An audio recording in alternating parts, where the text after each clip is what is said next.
Friends, UP PCS 1 संकल्प से सिद्धि के यूट्यूब चैनल पर आप सभी का स्वागत है। 14 मई 2023 के पीटी को ध्यान में रखते हुए जो हमारी टेस्ट सीरीज़ शुरू हुई है, आज उसका टेस्ट नंबर 3 हम लोग डिस्कस करने जा रहे हैं।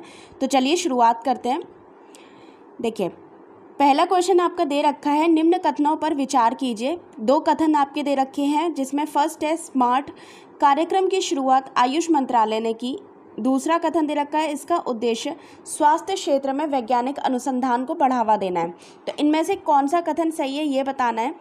तो देखिए, इसमें ऑप्शन है केवल 1, केवल 2, 1 और 2 दोनों, 1 और 2 में से कोई नहीं। तो इसका जो सही आंसर है वो है ऑप्शन सी, 1 और 2 दोनों ही कथन इसमें सही दे रखे हैं।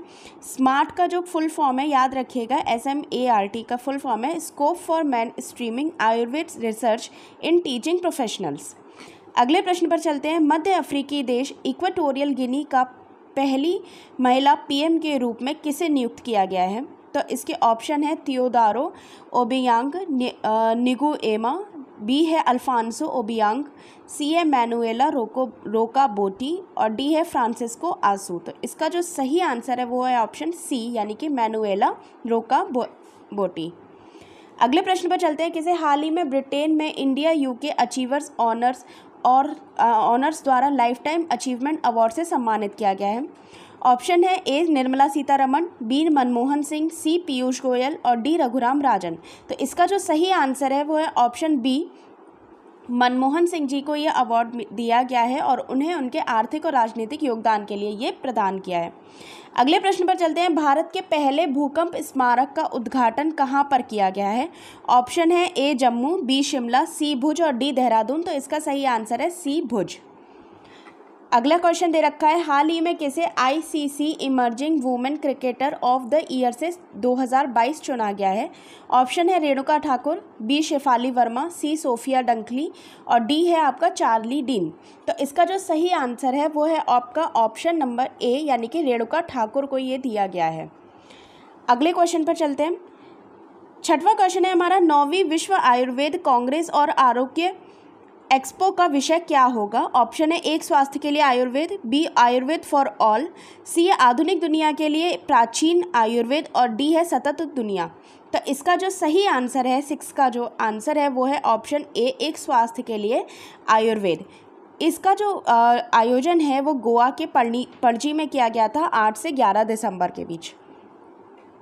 अगले प्रश्न पर चलते हैं। 5वां खेलो इंडिया यूथ गेम्स किस राज्य में शुरू हुआ? ऑप्शन है इसके ए गुजरात, बी मध्य प्रदेश, सी महाराष्ट्र, डी कर्नाटक। तो इसका जो सही आंसर है वो है आपका बी मध्य प्रदेश में। ये जो गेम्स थे वो 30 जनवरी 2023 को शुरू होने हैं। ठीक है, अगले प्रश्न पर चलते हैं। ब्लॉकचेन तकनीक के माध्यम से किसानों का बीज वितरित करने वाला भारत का पहला राज्य कौन सा है? ऑप्शन देख लेते हैं। ए केरल, बी पंजाब, सी झारखंड, डी उत्तर प्रदेश। तो इसका सही आंसर है सी झारखंड। ओके, अगले क्वेश्चन पर चलते हैं। 9th क्वेश्चन है आपका, ऑस्ट्रेलियाई ओपन चैंपियन 2023 का मेंस सिंगल टाइटल किसने जीता है? ऑप्शन है Rafael Nadal, B Jason Kubler, C Novak जोकोविच और डी है स्टेफानोस सिटीसिपास। तो इसका जो सही आंसर है आपका ऑप्शन सी है, यानी कि नोवाक जोकोविच को इसका टाइटल जीता है, उन्होंने जीता है। अगला क्वेश्चन है, IMF की वर्ल्ड इकोनॉमिक आउटलुक रिपोर्ट के अनुसार 2023 में भारत की विकास दर का क्या पूर्वानुमान है? ठीक है, क्या अनुमान लगाया है वो बताना है। तो ऑप्शन है 7.1%, बी ऑप्शन दे रखा है 6.9%, सी ऑप्शन है 7% और डी ऑप्शन है 6.1%। तो इसका जो सही आंसर है वो ऑप्शन डी है 6.1%। अगले क्वेश्चन पर चलते हैं। 11वां क्वेश्चन आपका दे रखा है, 74वें गणतंत्र दिवस परेड में शामिल किस राज्य की झांकी को प्रथम पुरस्कार से सम्मानित किया गया है? ए है उत्तर प्रदेश, बी गुजरात, सी महाराष्ट्र, सी उत्तराखंड और डी महाराष्ट्र। तो इसका जो सही आंसर है वो ऑप्शन सी उत्तराखंड है। उत्तराखंड को पहला पुरस्कार मिला है और महाराष्ट्र को मिला है दूसरा और उत्तर प्रदेश को मिला है तीसरा, तो ये भी याद रखिएगा। अगले क्वेश्चन पर चलते हैं। हाइड्रोजन से चलने वाली दुनिया की पहली यात्री ट्रेन किस देश में लॉन्च की गई है? ऑप्शन है इसके ए स्विट्ज़रलैंड, बी जर्मनी, सी चीन और डी स्वीडन। तो इसका सही आंसर है बी जर्मनी में। अगले प्रश्न पर चलते हैं। संपूर्ण पर्यटन पैकेज के रूप में देश के कितने पर्यटन स्थलों को विकास किया जाएगा? ऑप्शन है ए 50, बी 30, सी 20 और डी है 40। तो इसका सही आंसर है ए 50। ये हमारी वित्त मंत्री निर्मला सीतारमण ने जो बजट है 2023-24 उसमें इसके बारे में बताया है।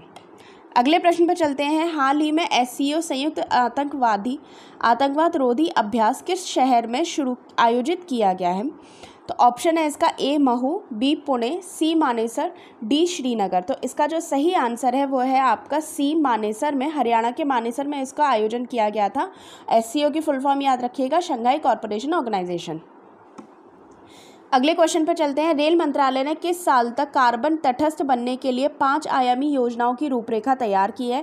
ऑप्शन है 2025, ए ऑप्शन में दे रखा है, बी ऑप्शन में दे रखा है 2030, सी ऑप्शन में दे रखा है 2035 और डी ऑप्शन में दे रखा है 2040। तो इसका सही आंसर है ऑप्शन बी 2030 में हमें कार्बन तटस्थ बनने के लिए 5 आयामी योजना रेल मंत्रालय ने तैयार की है। अगले प्रश्न पर चलते हैं। 16वां नंबर का क्वेश्चन है। भारत की पहली स्वदेश निर्मित एल्युमिनियम मालगाड़ी को किस स्टेशन से हरी झंडी दिखाई गई है?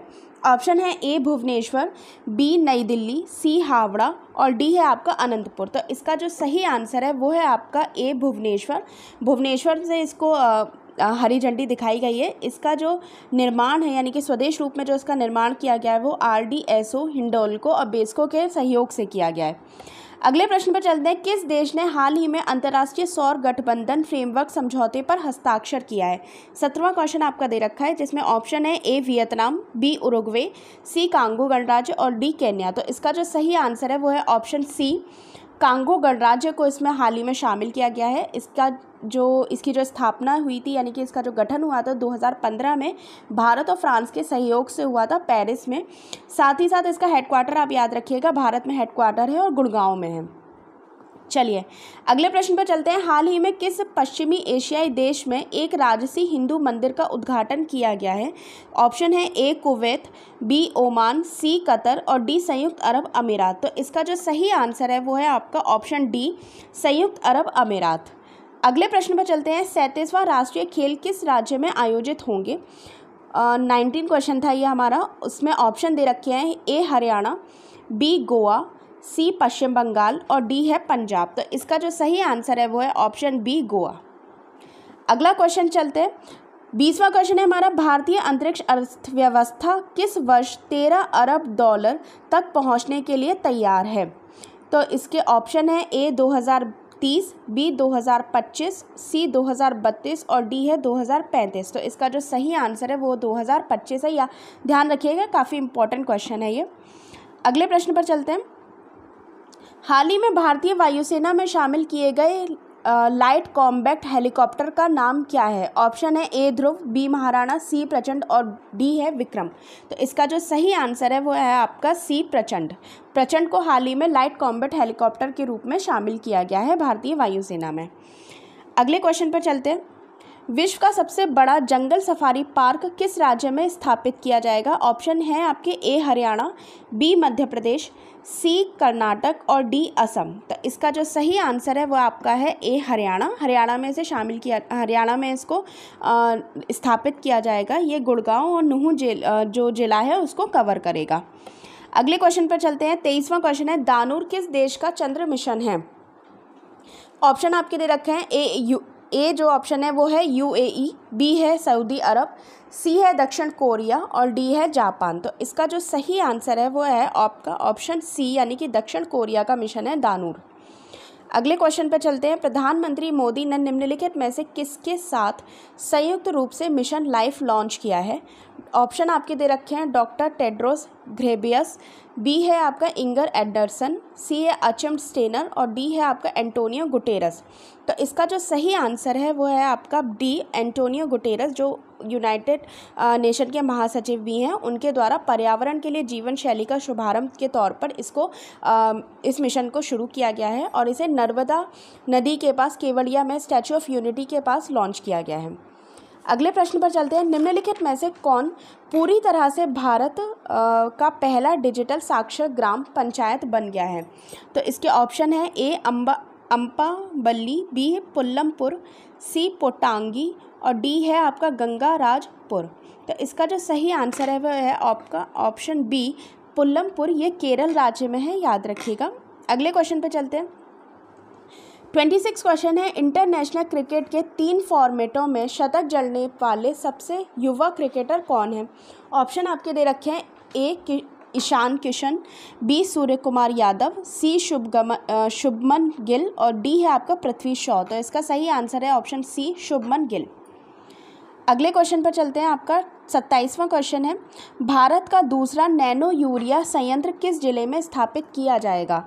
ऑप्शन है ए प्रयागराज, बी कलोल, सी हैदराबाद और डी सिलीगुड़ी। तो इसका जो सही आंसर है वो है आपका ए प्रयागराज में इसको स्थापित किया गया, यानी कि दूसरा नैनो है। इसके अलावा अगर आप पहले की बात करते हैं तो पहला कलोल में किया गया था, जो कि गुजरात में है। अगला प्रश्न है आपका 2023 में 15वां ब्रिक्स शिखर सम्मेलन किस देश में आयोजित किया जाएगा? 2023 में जो 15वां ब्रिक्स सम्मेलन होगा वो कौन से देश में होगा वो बताना है। तो 28वें के जो ऑप्शन है वो है ए दक्षिण अफ्रीका, बी ब्राज़ील, सी आपका दे रखा है भारत और डी है चीन। तो 28 का जो पहला जो ऑप्शन ए है वो एकदम करेक्ट है। दक्षिण अफ्रीका में 15वां ब्रिक्स सम्मेलन आयोजित किया जाएगा। आपसे एक प्रश्न और है कि G20 2023 में कौन से देश में आयोजित होने जा रहा है, वो आपको कमेंट में बताना है।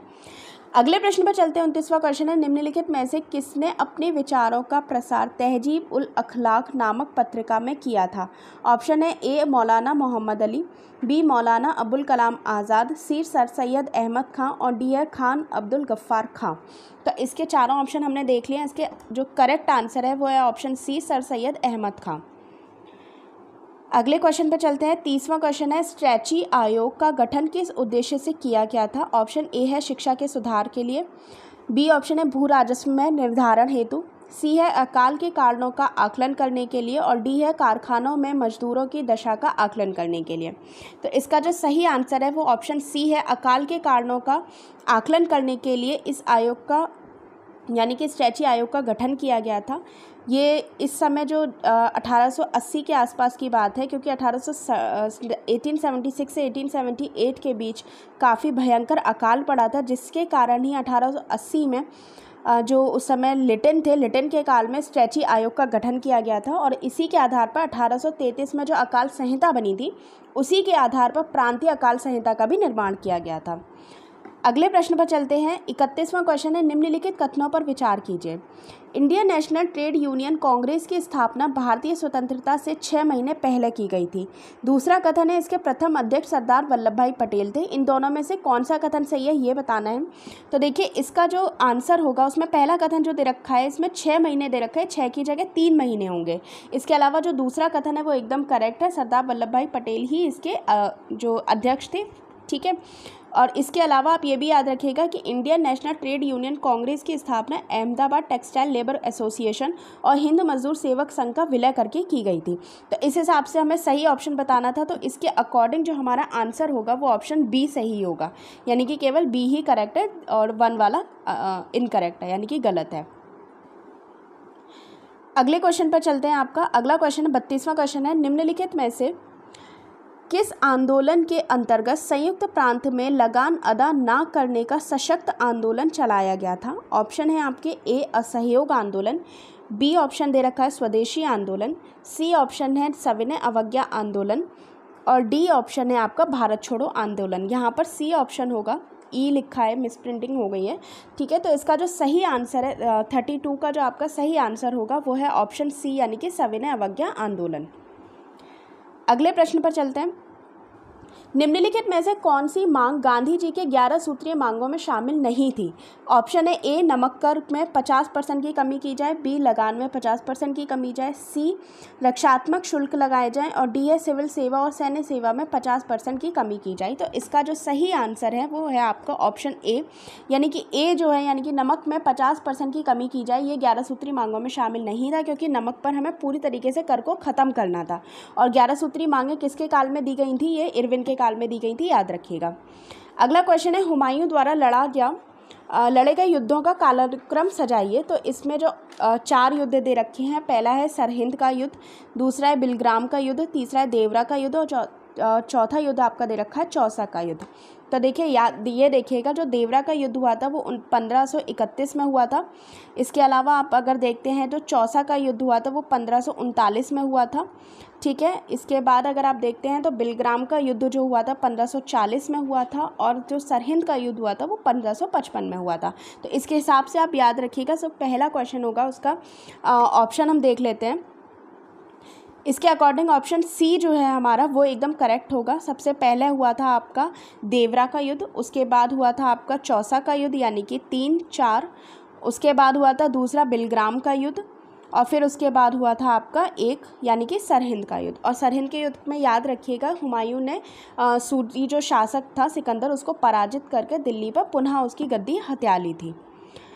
अगले प्रश्न पर चलते हैं। 35वां क्वेश्चन है निम्नलिखित कथनों पर विचार कीजिए। पहला कथन जो दे रखा है 18वीं सदी में भारत में शिक्षा परंपरागत थी तथा उसका पश्चिमी क्षेत्रों में हुए द्रुत परिवर्तन से कोई संपर्क नहीं था। दूसरा कथन है हिंदुओं में उच्च शिक्षा फारसी माध्यम से होती थी। तीसरा कथन है यद्यपि प्राथमिक शिक्षा मुख्यतः ब्राह्मण, राजपूत तथा वैश्य जैसी जातियों तक ही सीमित थी, किंतु छोटी जातियों के भी कई लोग बहुधा उसे प्राप्त कर लेते थे। तो कौन सा कथन असत्य है ये बताना है। तो देखिए इसमें जो दूसरा कथन दे रखा है कि हिंदुओं की उच्च शिक्षा फारसी माध्यम में होती थी, ये गलत है। इनकी शिक्षा जो होती थी वो संस्कृत में होती थी, ठीक है। तो याद रखिएगा इसके अकॉर्डिंग जो आपका असत्य कथन पूछा गया है वो ऑप्शन बी जो है, इसका जो ऑप्शन बी होगा वो एकदम करेक्ट होगा। बी जो सेकंड ऑप्शन है वो एकदम सही है, यानी कि जो फारसी में ना होकर किस में होती थी? संस्कृत में। अगले प्रश्न पर चलते हैं। जैन धर्म के सिद्धांतों के अनुकूल नहीं है। कौन सा सिद्धांत जैन धर्म के हिसाब से सही नहीं है वो बताना है। तो देखिए पहला दे रखा है अहिंसा पर अत्यधिक बल, बी है आपका काया क्लेश से शरीर का अंत, सी है जनभाषा में प्रचार और डी है ईश्वर द्वारा कैवल्य प्राप्ति। तो इसका जो सही आंसर 36 का है वो है ऑप्शन डी, ईश्वर द्वारा कैवल्य प्राप्ति सही नहीं है। 37वें क्वेश्चन पे चलते हैं। निम्नलिखित में से किस संत ने गीता को मराठी भाषा में लिखा जिससे जो लोग संस्कृत के विद्वान नहीं थे वे भी उसे समझ सकें? ऑप्शन है ए तुकाराम, बी एकनाथ, सी ज्ञानेश्वर और डी है आपका नरसिंह मेहता। तो इसका जो सही आंसर है वो ऑप्शन सी है, यानी कि ज्ञानेश्वर ने मराठी भाषा में गीता को लिखा था। अगले क्वेश्चन पर चलते हैं। 38वां क्वेश्चन है। कथन ए दे रखा है तुर्कान ए चिहलगानी इल्तुतमिश द्वारा स्थापित 40 तुर्की गुलाम अधिकारियों का समूह था। और जो कारण दे रखा है वो है शमसी गुलामों का ही मास्टर था और एक ही समूह के प्रत्येक ने घोषणा की कि मैं ही हूँ और मेरे अलावा और कोई नहीं, और एक दूसरे को संबोधित किया, कहा कि तुम क्या हो जो मैं नहीं हूँ, तुम क्या कर रहे हो जो मैं नहीं कर रहा हूँ। तो इसके जो ये जो 2 कथन दे रखे हैं, कथन और कारण दे रखा है, उपयुक्त में से कौन सा सही है ये बताना है आपको। तो देखिए इसका जो सही आंसर होगा 38 का वो ऑप्शन बी होगा कि दोनों ही कथन सही हैं लेकिन व्याख्या एक की भी नहीं हो रही है। अगले प्रश्न पर चलते हैं। समुद्रगुप्त द्वारा पराजित शासक हस्ती वर्मा कहाँ का शासक था? तो ऑप्शन है आपका ए कोसल, बी वेंगी, सी कोराल और डी आपका दे रखा है सांची। तो इसका सही आंसर है बी वेंगी। जो हस्ती वर्मा था वो वेंगी का शासक था। अगले प्रश्न पर चलते हैं। किस विदेशी यात्री ने यह विवरण प्रस्तुत किया कि भारत की मिट्टी इतनी उपजाऊ है कि साल में 2-2 फसलें उगाई जाती हैं और चावल की 2-3 बार फसलें उत्पन्न हो जाती हैं? तो ये किसका कथन था, किसने ये कहा था वो बताना है। तो ऑप्शन दे रखा है ए मोरक्को के यात्री इब्न बतूता, बी अरब यात्री सुलेमान, सी तुर्की यात्री बर्नी और डी है आपका ब्रिटिश यात्री बर्नियर। तो इसका जो सही आंसर है वो ऑप्शन ए है, इब्न बतूता ने ये बात कही थी, याद रखिएगा। अगले प्रश्न पर चलते हैं। सूची दे रखी है यहाँ पे। ठीक है, तो सूची 1 और 2 को सुमेलित करना है। दक्षिण भारत के समुद्रगुप्त समकालीन नरेश दे रखे हैं सूची 1 में, और सूची 2 में उनसे संबंधित राज्य दे रखे हैं। तो इसमें कौन सा सही है वो बताना है। तो इसकी में देख लेते हैं हम। देखिए, धनंजय जो थे वो कुस्तलपुर के थे, याद रखिएगा। धनंजय का संबंध कुस्तलपुर से है। इसके अलावा नीलराज का संबंध अवमुक्त से है। उग्रसेन का संबंध है आपका पालक्का से, और विष्णु गोपा का संबंध है कांची से। तो इसके अकॉर्डिंग आपका ऑप्शन सी एकदम करेक्ट होगा। अगले प्रश्न पर चलते हैं। आपका 42वां क्वेश्चन है, पश्चिम भारत में प्राचीनतम शैलकृत गुफाएं कहाँ स्थित हैं वो बताना है। तो ऑप्शन है आपका ए नासिक, एलोरा और अजंता, बी जुन्नार, कल्याण, पीतलखोर, सी अजंता, भाजा, कोंडने, और डी है भाजा, पीतलखोर और कोंडने। तो इसका जो सही आंसर है, यानी कि प्राचीनतम शैलकृत पूछिए, तो आपका ऑप्शन ए एकदम करेक्ट होगा। नासिक, एलोरा और अजंता में ये गुफाएं हैं। ये तीनों ही महाराष्ट्र में स्थित हैं। एलोरा की गुफाएं में 34 शैलकृत गुफाएं हैं जो हिंदू, जैन और बौद्ध धर्म के लिए संबंधित हैं। नासिक में बौद्ध गुफाएं हैं जो सुविख्यात है, पांडवलेनी भी इनको कहा जाता है। और अजंता की गुफाएं जो हैं वो प्राकृतिक दृश्य से संबंधित हैं। अगले प्रश्न पर चलते हैं। 43वां क्वेश्चन दे रखा है, निम्नलिखित में से कौन चंद्रगुप्त मौर्य के शासनकाल में सौराष्ट्र का प्रांतीय गवर्नर था। ऑप्शन है तुषास्प, बी ऑप्शन है पुष्यगुप्त, सी ऑप्शन है बिंदुसार, और डी ऑप्शन है राधागुप्त। तो इसका जो सही आंसर है वो है ऑप्शन बी, पुष्यगुप्त जो हैं वो चंद्रगुप्त मौर्य के टाइम पे थे। और अगर तुषास्प की बात की जाती है तो ये अशोक के टाइम का था। ठीक है, इसके अलावा आप ये भी याद रखिएगा कि सुदर्शन झील जो गिरनार गुजरात में स्थित है, इस झील का निर्माण चंद्रगुप्त मौर्य ने पुष्यगुप्त के टाइम पर ही कराया था, यानी कि राजाबल पुष्यगुप्त से ही करवाया था। अगले प्रश्न पर चलते हैं। 44वां क्वेश्चन आपका दे रखा है, निम्नलिखित में से किस देवता को कला में हल लेकर प्रदर्शित किया गया है। तो इसमें ऑप्शन है कृष्ण, बी बलराम, सी कार्तिकेय और डी मैत्रेय। तो इसका सही आंसर है बी बलराम। अगले प्रश्न पर चलते हैं। अपने कौन से अधिवेशन में कांग्रेस ने पहली बार देशी रियासतों के प्रति अपनी नीति घोषित की थी। ऑप्शन है इसका ए नागपुर अधिवेशन 1920, बी लखनऊ अधिवेशन 1916, सी कलकत्ता अधिवेशन 1924 और डी है आपका बम्बई अधिवेशन 1985। तो इसका सही आंसर है ए नागपुर अधिवेशन 1920। इसकी जो अध्यक्षता की थी वो सी विजय राघव पेरियार ने की थी, याद रखिएगा। अगले प्रश्न पर चलते हैं। अबुल फजल ने किस संगीतज्ञ के संदर्भ में कहा था कि उसके जैसा गायक पिछले 1000 सालों में भारत में नहीं हुआ है। ए तानसेन, बी बाज बहादुर, सी मोहम्मद हुसैन और डी है बैजू बावरा। तो इसका जो सही आंसर है, यानी कि अबुल फजल ने ये कहा था, वो ऑप्शन ए तानसेन के लिए कहा गया था। ठीक है, अगले प्रश्न पर चलते हैं। 47वां क्वेश्चन है, निम्नलिखित में से कौन सही सुमेलित है। कौन सा सही है ये बताना है। तो भगत सिंह के आगे दे रखा है an introduction to the Dreamland, Subhash Chandra के संबंध बंदी जीवन से, शचीन्द्र नाथ सान्याल का संबंध इंडियन स्ट्रगल से, और भगवती चरण वोहरा का संबंध मैं अनीश्वरवादी क्यों हूँ से है या नहीं ये बताना है। तो इसका कौन सा सही सुमेलित है ये बताना है। तो इसका 47 का जो सही आंसर होगा वो है ऑप्शन ए, भगत सिंह का संबंध and introduction to the dreamland से है। सुभाष चंद्र का संबंध जो है, सुभाष चंद्र बोस का संबंध है इंडियन स्ट्रगल से। शचीन्द्र नाथ सान्याल का संबंध बंदी जीवन से है, और भगवती चरण वोहरा का संबंध अनीश्वरवाद से नहीं है, जबकि ये लिखा है भगत सिंह ने। ठीक है, याद रखिएगा। अगले क्वेश्चन पर चलते हैं। 48वां क्वेश्चन दे रखा है, निम्नलिखित सिख गुरुओं के कार्यकाल पर विचार कीजिए और उन्हें कालानुक्रम से व्यवस्थित कीजिए, यानी कि इनको उनके काल के हिसाब से लगाना है। तो नीचे दिए गए कूट के हिसाब से लगाना है। तो देखिए, सबसे पहले आप याद रखिएगा कि इसमें जो पहले आए थे वो अंगद आए थे। ठीक है, उसके बाद आपके थे अंगद के बाद आए थे अमरदास जी के बाद आए थे रामदास जी, और रामदास जी के बाद आए थे अर्जुन देव। तो इसके अकॉर्डिंग आपका ऑप्शन बी एकदम करेक्ट होगा, याद रखिएगा 2 1 3 4। ठीक है, अगले प्रश्न पर चलते हैं। 49 क्वेश्चन है, निम्नलिखित में से कौन शंकराचार्य के गुरु थे। तो रामानंद, गौड़पाद, रामानुज और गोविंद योगी, इन चारों में से कौन शंकराचार्य के गुरु थे ये बताना है। तो ऑप्शन डी एकदम करेक्ट होगा, गोविंद योगी जो थे वो आपके शंकराचार्य जी के गुरु थे। 50 क्वेश्चन पे चलते हैं।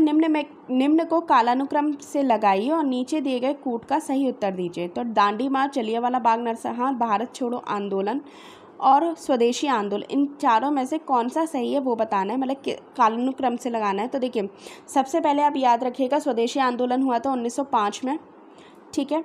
इसके बाद आपका बात करते हैं जो जलियांवाला बाग हुआ था वो हुआ था 1919 में। भारत छोड़ो आंदोलन सबसे लास्ट में आया था, यानी कि 1942 में आया था, और दांडी मार्च किया गया था 1930 में। तो देखिए सबसे पहले आएगा आपका स्वदेशी आंदोलन। तो फोर्थ ऑप्शन आप देख लेते हैं। फोर्थ ऑप्शन के हिसाब से भी आप देखिएगा, स्वदेशी आंदोलन में आपके 2 में दे रखा है, बी और डी में। स्वदेशी आंदोलन के बाद आपका हुआ था जलियांवाला बाग, यानी कि 2 के बाद 4-2। जलियांवाला बाग के बाद हुआ था आपका दांडी मार्च, यानी कि 1। तो इस अकॉर्डिंग आप देख सकते हैं आपका ऑप्शन बी एकदम करेक्ट है, ठीक है। बी ऑप्शन आपका एकदम करेक्ट है। नेक्स्ट क्वेश्चन पे चलते हैं। फारसी यात्री अब्दुल रज्जाक भारत में किस राजा के शासनकाल में आया था? तो इसके ऑप्शन है देवराय प्रथम, बी ऑप्शन है कृष्ण देवराय प्रथम, सी है देवराय द्वितीय और डी है कृष्ण राय द्वितीय। तो इसका सही आंसर है सी, देवराय द्वितीय के शासनकाल में अब्दुल रज्जाक आया था भारत में।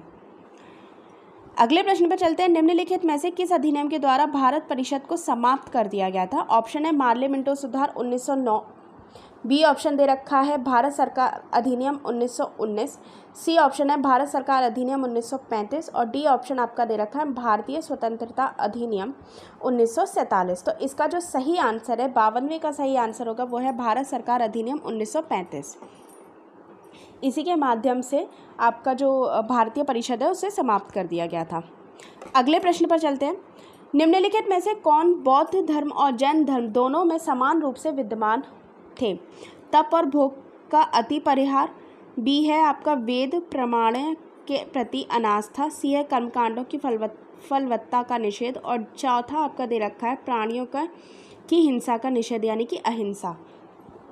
आपको ये बताना है बौद्ध और जैन धर्म में कौन सी चीज़ें समान है। तो सही उत्तर जो आपका होगा 53 का ऑप्शन देख लेते हैं। 53 में नीचे दिए गए कूट से सही बताना है, तो ऑप्शन 53 का जो रहेगा वो ऑप्शन बी रहेगा, ठीक है। यानी कि 2, 3, 4 दोनों ही इनसे संबंधित है। तप और भोग का जो संबंध है वो इससे ना होकर केवल बौद्ध धर्म से है, यानी कि जैन धर्म का तप और भोग से संबंध नहीं है, बौद्ध धर्म का है। अगले प्रश्न पर चलते हैं। 54वां क्वेश्चन दे रखा है विश्व का पहला गणतंत्र वैशाली में किसके द्वारा स्थापित किया गया था? ऑप्शन है ए मौर्य, बी नंद, सी गुप्त और डी आपका दे रखा है लिच्छवी। तो इसका सही आंसर है डी, लिच्छवी द्वारा गणतंत्र जो वैशाली में था उसे स्थापित किया गया था, ठीक है। अगले प्रश्न पर चलते हैं। 55वां क्वेश्चन आपका दे रखा है 1822 में महाराजा रणजीत सिंह की आदर्श सेना में फ्रांसीसी सैन्य टुकड़ी फौज ए खास का गठन किसने किया था? ऑप्शन है वेंचुरा और कोड, बी ऑप्शन है अलार्ड और गार्डनर, सी ऑप्शन है वेंचुरा और अलार्ड, डी ऑप्शन है गार्डनर और एविटेबाइल। तो इसका जो सही आंसर है 55 का वो है आपका सी ऑप्शन, वेंचुरा और अलार्ड। 56 क्वेश्चन आपका दे रखा है निम्नलिखित तीर्थंकरों पर विचार कीजिए तथा उन्हें उनके कालानुक्रम के द्वारा कालानुक्रमानुसार व्यवस्थित कीजिए। तो पहला दे रखा है अभिनंदन, बी विमलनाथ, सी जो 3 है आपका मुनि सुब्रतनाथ और 4th आपका दे रखा है पद्म प्रभु। तो इनको इनके कूट के सहारे हमें सही क्रम में लगाना है। तो 56 का आप देखिएगा, 56 का ऑप्शन ए जो है वो एकदम करेक्ट है, यानी कि पहले आपके अभिनंदन जी थे, फिर पद्म प्रभु का टाइम आया था, उसके बाद आपके विमलनाथ जी का काल आया था, फिर था मुनि सुब्रतनाथ जी का। इसके बाद अगले क्वेश्चन पे चलते हैं। 57वां क्वेश्चन आपका वैदिक काल में दार्शनिक वाद विवादों की एक कुशल वक्ता थी, कौन थी वो बताना है। तो ऑप्शन है मैत्रेय, गार्गी, घोषा और अपाला। तो इसका सही आंसर है बी, गार्गी जो थी वो दार्शनिक वाद विवादों की कुशल वक्ता थी। इन्हीं के संवाद के तौर पे बृहदारण्य उपनिषद में याज्ञवल्क्य और गार्गी संवाद भी है, ठीक है। अगले प्रश्न पर चलते हैं। निम्नलिखित में से कौन एक शैलकृत स्थापत्य का उदाहरण है? तो तटीय मंदिर मामल्लपुरम, बी राजराजेश्वर मंदिर तंजावुर, सी कैलाश मंदिर एलोरा और डी है आपका जगन्नाथपुरी मंदिर पुरी में। तो इस 58 का जो सही आंसर है वो है आपका सी, कैलाश मंदिर एलोरा, और इसका निर्माण जो कराया था वो राष्ट्रकूट शासक कृष्ण प्रथम ने कराया था। अगले क्वेश्चन पर चलते हैं। निम्नलिखित में से कौन सी जलसंधि मलेशिया और इंडोनेशिया को पृथक करती है?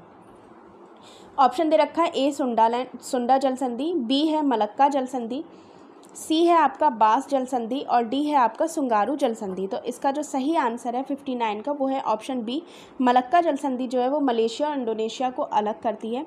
इसके अलावा जो सुंडा जल संधि है वो सुमात्रा और जावा द्वीप को अलग करती है। बास जल संधि तस्मानिया और ऑस्ट्रेलिया को अलग करती है। सुंगारू जल संधि होक्काइडो और होंशु द्वीप को अलग करती है। अगले प्रश्न पर चलते हैं। निम्नलिखित में से कौन सा सही युग्म नहीं है? दशक दे रखे हैं और जनसंख्या की दशकीय वृद्धि दर प्रतिशत में दे रखी है। तो पहला है आपका 1971 से 81 तक 24.66%। इसके बाद अगला दे रखा है 19 बी ऑप्शन में दे रखा है 1981 से 91 तक 23.87। सी ऑप्शन है 1991 से 2001 तक 21.54% और डी ऑप्शन है 2001 से 11 तक 19.5%। तो इसका जो सही आंसर है वो ऑप्शन डी होगा। 2001 से 11 तक 19.5 ना होकर 17.7% थी। ठीक है, अगले प्रश्न पर चलते हैं। 61 क्वेश्चन है, कनाडा की जलवायु के संदर्भ में निम्नलिखित कथनों पर विचार कीजिए। ए ऑप्शन फर्स्ट आपका दे रखा है, यहाँ की जलवायु सामान्यतः उष्ण है। दूसरा है, यहाँ शीत ऋतु लंबी और बहुत ही ठंडी होती है। तीसरा है, यहाँ शीत ऋतु में बर्फानी तूफान चलते हैं। इनमें से कौन सा कथन सही है वो बताना है। तो देखिए, जो कनाडा जो है वो आपकी जो वहाँ की जलवायु कैसी है, वो ठंडी है। तो आपका जो पहला कथन है वो तो एकदम गलत हो जाएगा, यानी कि इसमें दे रखा है उष्ण। तो पहला ऑप्शन गलत करके आप इसमें सही आंसर लगा दीजिए ऑप्शन बी, यानी कि जो इसका जो करेक्ट आंसर होगा 61 का वो ऑप्शन बी होगा। ठीक है, अगले क्वेश्चन पे चलते हैं। हाल ही में 2011 जनगणना के अनुसार अंतरिम आंकड़ों के अनुसार भारत के किस समुदाय में सबसे कम लिंगानुपात है? तो ऑप्शन है आपके ए बौद्ध, बी सिख, सी जैन और डी है मुस्लिम। तो इसका जो सही आंसर होगा वो है बी सिख। ठीक है, अगले क्वेश्चन पर चलते हैं। 63वां क्वेश्चन है, पिटली द्वीप जहां मनुष्य का आवास नहीं है तथा वहां एक पक्षी अभ्यारण्य है, भारत में यह किस जगह पर स्थित है? ए अंडमान निकोबार द्वीप समूह, बी लक्षद्वीप, सी न्यूमोर द्वीप समूह में और डी है भारत श्रीलंका के बीच। तो इसका सही आंसर है बी लक्षद्वीप में। ठीक है, अगले प्रश्न पर चलते हैं। सूची दे रखी है और उनका मिलान करना है। तो देखिए, पहली सूची में उद्योग है, दूसरी सूची में कहाँ उसका केंद्र है वो बताना है। तो देखिए, खेल का सामान आपका कहाँ मिलता है? खेल का सामान मिलता है मेरठ में। दिया सलाई का संबंध बरेली से इसका जो केंद्र है। पीतल का सामान मुरादाबाद है और लकड़ी की नक्काशी होती है सहारनपुर में। तो इसका जो सही आंसर है आपका 64 का वो है ऑप्शन बी, यानी कि ठीक है, बी ऑप्शन आपका एकदम करेक्ट होगा। अगले प्रश्न पर चलते हैं। पश्चिमी तटीय मैदान के विभाजन के संदर्भ में निम्नलिखित में से कौन सा युग्म सुमेलित नहीं है? ए दे रखा है गुजरात काठियावाड़, सही है। बी है आपका महाराष्ट्र कोंकण, सी है आपका कर्नाटक मालाबार और डी है आपका कोरोमंडल और केरल। तो इसका जो सही आंसर होगा 65 का वो ऑप्शन डी होगा, यानी कि केरल का संबंध कोरोमंडल से ना होकर जो कोरोमंडल तट है वो पूर्व तटीय मैदान का दक्षिणी भाग को कहा जाता है, ना कि केरल को। इसके बाद अगला क्वेश्चन देख लेते हैं। 66 आपका क्वेश्चन दे रखा है। रियो डे जेनेरो पृथ्वी सम्मेलन 1992 में किन समस्याओं का हल ढूंढने का प्रयास किया गया था? तो ए है पहला जो आपका दे रखा है पर्यावरणीय समस्या, दूसरा है सामाजिक आर्थिक और विकास की समस्या, तीसरा है वन्य जीवों की तस्करी की समस्या। तो इसका जो सही आंसर होगा वो ऑप्शन बी होगा, यानी कि 1 और 2 के संबंध में रियो डी जेनेरियो जो सम्मेलन था 1992 में था, इसका वन्य जीव तस्करी से कोई संबंध नहीं है। अगले प्रश्न पर चलते हैं। 67वां क्वेश्चन है आपका।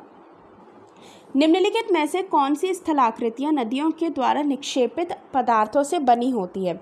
तो जलोढ़ पंख, डेल्टा, प्राकृतिक तटबंध और नदी वेदिकाएं, इन चारों में बताना है। तो देखिए, जलोढ़ पंख, डेल्टा और प्राकृतिक तटबंध ये तीनों ही निक्षेपण के द्वारा बनी होती हैं, जबकि नदी वेदिकाएं जो होती हैं वो अपर्दन के द्वारा बनती है। तो इस अकॉर्डिंग जो आपका सही आंसर होगा वो आपका डी होगा, यानी कि 1, 2 और 3। मृदा निर्माण सर्वप्रथम निर्भर करता है, किस पर निर्भर करता है ये बताना है। तो अपक्षय, भूस्खलन, अपर्दन और वृहद संचलन। तो इसका जो सही आंसर होगा वो अपक्षय होगा। अगले प्रश्न पर चलते हैं। निम्नलिखित कथनों पर विचार कीजिए। चीन के ऊर्जा उत्पादन में कोयले का सबसे बड़ा योगदान होता है। डी सेकंड आपका दे रखा है शंघाई चीन का सबसे बड़ा पत्तन है। नीचे दिए गए कूट का प्रयोग करते हुए सही उत्तर का चयन कीजिए। तो देखिए इसका जो ये जो दोनों ही कथन है 69 की वो एकदम करेक्ट है, यानी कि ऑप्शन सी आपका एकदम करेक्ट होगा। 70वां क्वेश्चन दे रखा है, किस उद्योग को प्राथमिक उद्योग कहते हैं ये बताना है। तो कृषि आधारित उद्योग, खनिज आधारित उद्योग, वन आधारित उद्योग और डी आपका ऑप्शन है समुद्र आधारित उद्योग। तो इसका जो सही आंसर है वो है आपका ऑप्शन बी, खनिज आधारित उद्योग को हम प्राथमिक उद्योग कहते हैं। इसके अलावा जो इसका जो प्रयोग होता है वो खनिज आधारित उद्योगों का प्रयोग जो होता है वो कच्चे माल के लिए किया जाता है, इसीलिए इसे प्राथमिक उद्योग कहा जाता है। अगले प्रश्न पर चलते हैं। 90 ईस्ट रिज कहाँ पर स्थित है? प्रशांत महासागर, हिंद महासागर, अंध महासागर और आर्कटिक महासागर। तो इसका जो सही आंसर है वो है आपका ऑप्शन बी, हिंद महासागर में। अगले प्रश्न पर चलते हैं। कौन सी धारा दक्षिण अटलांटिक महासागर में धाराओं के एक पूर्ण वृत्त के निर्माण में योगदान नहीं देती है? ऑप्शन है बेंगुला, बी ब्राज़ील, सी कनारी और डी है आपका पश्चिमी पवन प्रभाव। तो इसका जो सही आंसर होगा 72 का वो ऑप्शन सी, यानी कि कनारी का संबंध जो है वो इससे नहीं है। कनारी का संबंध दक्षिण अटलांटिक महासागर की धाराओं के पूर्ण वृत्त से ना होकर अटलांटिक महासागर में प्रवाहित होने वाली ठंडी जलधारा से है। अगले प्रश्न पर चलते हैं। किसी एक भौगोलिक क्षेत्र की सुस्पष्ट विशेषताएं निम्नलिखित हैं। क्या विशेषताएं ये बतानी है। ये जो विशेषताएं दे रखी हैं कौन से क्षेत्र से संबंधित है उसका वर्णन करना है। तो पहली विशेषता है कोष्ण और शुष्क जलवायु, दूसरी है सुहावना और आर्द्र शीतकाल, तीसरा है सदाबहार ओक वृक्ष। उपयुक्त में से निम्नलिखित में से किस एक क्षेत्र की सुस्पष्ट विशेषताएं हैं? तो इसका जो सही आंसर है वो है ऑप्शन ए, भूमध्य सागरीय क्षेत्र। ये तीनों ही भूमध्य सागरीय क्षेत्र की विशेषताएं हैं। 74वां क्वेश्चन है। सूची 1 और 2 सूचियाँ दे रखी हैं, इनको आपको सम्मिलित करना है। तो देखिए सूची वन में जो आपकी दे रखी है वो जनजातियाँ दे रखी हैं और दूसरे में उनके संबंधित क्षेत्र दे रखे हैं। तो देखिए जो बुशमैन है, बुशमैन का संबंध होता है नामीबिया से, ठीक है। इसके अलावा आप चलते हैं बद्दू का संबंध होता है सऊदी अरब से, पिग्मी का संबंध होता है कांगो से, ठीक है। इसके अलावा आपका मसाई का संबंध होता है केन्या से। तो इसके अकॉर्डिंग आप 74 का जो ऑप्शन सही होगा वो होगा ऑप्शन सी, यानी कि 2, 3, 1, 4। अगले क्वेश्चन पे चलते हैं। 75वां क्वेश्चन है। एशिया की विशाल नदी मेकांग निम्नलिखित देशों में से किसमें नहीं बहती है? ऑप्शन है चीन, बी मलेशिया, सी कंबोडिया और डी लाओस। तो इसका जो सही आंसर है वो ऑप्शन बी है मलेशिया। ये मलेशिया में ना बहकर आपके ये इसका उद्गम स्थल है आपका तिब्बत का पठार, वहाँ से उद्गम होती है और म्यांमार, लाओस, थाईलैंड से होते हुए ये कंबोडिया, वियतनाम से प्रवाहित होते हुए चीन सागर में, दक्षिणी चीन सागर में गिर जाती है और मलेशिया तक ये नहीं पहुँचती है। अगला क्वेश्चन दे रखा है। 76 क्वेश्चन है। निम्नलिखित में से कौन सा सम्मिलित नहीं है? पवनें दे रखी हैं, उनसे संबंधित देश हैं। सेंटा एना का संबंध कैलिफोर्निया से है या नहीं है ये बताना है। हबूब सूडान, यामो जापान और मिस्ट्रल ऑस्ट्रेलिया। तो इसका जो सही आंसर होगा वो ऑप्शन डी होगा, ठीक है। मिस्ट्रल का संबंध आपका और ऑस्ट्रेलिया से नहीं है, जबकि बाकी सारी पवनें जो हैं वो एकदम करेक्ट हैं।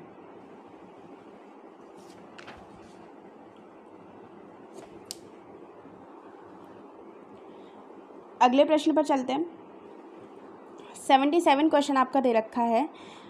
विश्व के सबसे बड़े एवं घने वन हैं कहाँ पाए जाते हैं ये बताना है। तो पहला है भारत में, बी तंजानिया में, सी ब्राज़ील में और डी कनाडा में। तो आपको पता है सबसे घनघोर जो वन होते हैं वो कहाँ पर, अमेजन बेसिन के होते हैं और वो कहाँ है आपका ब्राज़ील में है। तो ऑप्शन सी एकदम करेक्ट हो जाएगा। 78 क्वेश्चन है आपका। इसमें भी 2 सूचियाँ दे रखी हैं, एक में भौगोलिक शब्द हैं, दूसरे में विशेषताएं दे रखी हैं। तो देखिए स्थल गोलार्ध का संबंध किससे है ये बताना है, ठीक है। स्थल गोलार्ध का संबंध है आपका भूपृष्ठ पर उत्तरी गोलार्ध से, यानी कि इसका जो मिलान करेंगे हम स्थल गोलार्ध का वो 4th रहेगा। तो 4th ऑप्शन आपका दे रखा है ऑप्शन बी में। तो इस अकॉर्डिंग पहले ही ऑप्शन में आपको मिल गया है, तो आपका ये जो करेक्ट आंसर होगा वो ऑप्शन बी होगा, ठीक है। अगले प्रश्न पर चलते हैं। 79वां क्वेश्चन है आपका। इसमें कथन और कारण दोनों दे रखे हैं। तो पहला कथन जो दे रखा है, सशस्त्र बलों का सर्वोच्च सेनापति राष्ट्रपति है, ठीक है। कारण है सर्वोच्च सेनापति के रूप में राष्ट्रपति की शक्तियां विधायी नियंत्रण से स्वतंत्र है। तो देखिए कथन ए तो एकदम करेक्ट है, क्योंकि सशस्त्र बलों का सर्वोच्च सेनापति राष्ट्रपति होता है, लेकिन ये विधायी शक्तियों से स्वतंत्र नहीं है। ये जो भी काम करता है वो विधायी शक्तियों की यानी कि मंत्रिपरिषद की सलाह पर ही काम करता है। तो ऑप्शन कथन तो सही है, कारण गलत है। इस अकॉर्डिंग आपका जो ऑप्शन हो जाएगा वो ऑप्शन सी आपका एकदम करेक्ट होगा। कथन ए सही है और आर गलत है। 80 नंबर के क्वेश्चन पे चलते हैं। भारतीय संविधान के प्राधिकृत हिंदी पाठ को निम्नलिखित संविधान संशोधन में से किसके द्वारा प्रकाशित करने के लिए अधिकृत किया गया था? तो इसका जो सही आंसर है वो है 58 संविधान संशोधन 1987। अगला क्वेश्चन दे रखा है, हैदराबाद रियासत में रजाकार किससे संबंधित था? तो ऑप्शन है आपका व्यापारी वर्ग, अर्धसैनिक बल, प्रशासक वर्ग और कृषक वर्ग। तो इसका जो सही आंसर है वो है 81 का बी है, अर्धसैनिक बल से संबंधित है रजाकार। और 1947 से 48 तक हैदराबाद रियासत के आंदोलन को दबाने के लिए निजाम ने रजाकारों की सहायता ली थी, ये याद रखिएगा। अगले प्रश्न पर चलते हैं। 82वां क्वेश्चन दे रखा है, निम्नलिखित में से कौन भारतीय संविधान के अनुसार सम्मिलित नहीं है? पंचायतें भाग 9 में है, नगर पालिका भाग 9A में है, सहकारी समितियां 9B में है, अधिकरण 10 में है। जबकि ये अधिकरण जो है वो गलत है। अधिकरण का संबंध 14A से है और 10 में आती हैं आपकी जनजातीय और अनुसूचित क्षेत्र। तो ऑप्शन डी आपका करेक्ट रहेगा। निम्नलिखित कथनों पर विचार कीजिए। संविधान सभा के सदस्यों का चुनाव जनता द्वारा प्रत्यक्ष तरीके से किया गया था, ये गलत है। संविधान सभा के सदस्यों का चुनाव 1935 के अंतर्गत गठित प्रांतीय विधानसभा के सदस्यों द्वारा अप्रत्यक्ष विधि से किया गया था। कौन सा सही है ये बताना है, तो आपको ये पता है, ऑप्शन बी एकदम करेक्ट है, यानी कि केवल दूसरा कथन ही सही है। अगले प्रश्न पर चलते हैं। देखिए नेक्स्ट क्वेश्चन आपका दे रखा है 84th में है अंतर्राज्य परिषद और मतलब संस्थाएं दे रखी हैं, उनकी स्थापना का वर्ष दे रखा है। तो अंतर्राज्य परिषद का निर्माण 1990 में हुआ था। राष्ट्रीय विकास परिषद का निर्माण 1954 में ना होकर 1952 में हुआ था। तो आपका जो सही आंसर होगा वो ऑप्शन बी होगा। बाकी दोनों करेक्ट है। केंद्रीय सतर्कता आयोग 1964 में स्थापना हुई थी और राष्ट्रीय मानवाधिकार की स्थापना 1993 में हुई थी। अगले क्वेश्चन पर चलते हैं।